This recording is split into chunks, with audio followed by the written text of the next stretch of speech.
Bana sadık bir yürek bulsa, tenhalık din köngül tutulsa,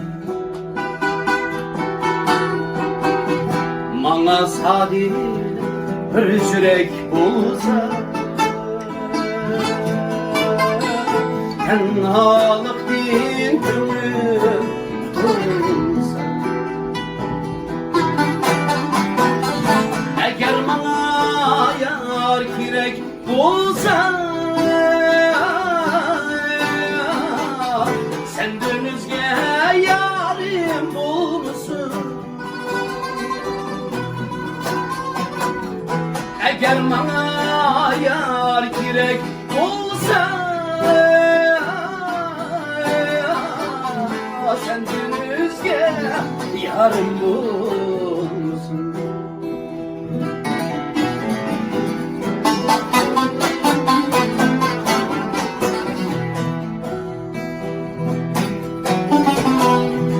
Senin bana yaratan bir sen, beni sana karatan bir sen. Takdir bana versi tanlaşni, senden özge yarim bulmuşsun. Yarım bulmuşsun, yarım bulmuşsun,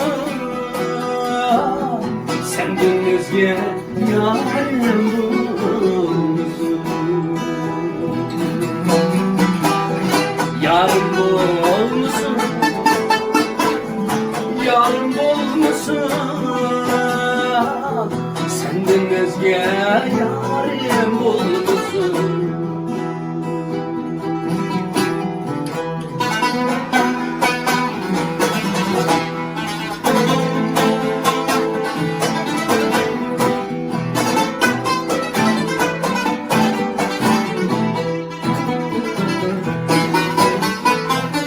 Sendeki yani tatlının müşkül,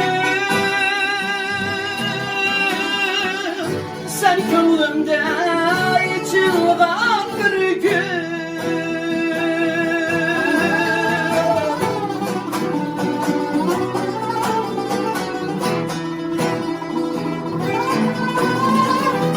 Sendeki yani tatlının müşkül,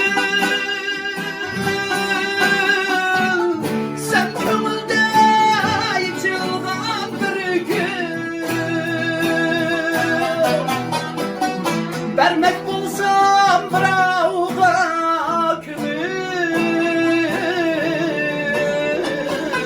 senden özge yarim bulmuşsun.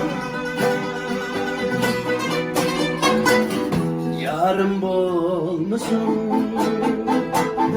yarım bulmuşsun, senden özge yarim bulmuşsun. Yarım bulmuşsun, yarım bulmuşsun, senden özge yarim bulmuşsun. Senden özge yarim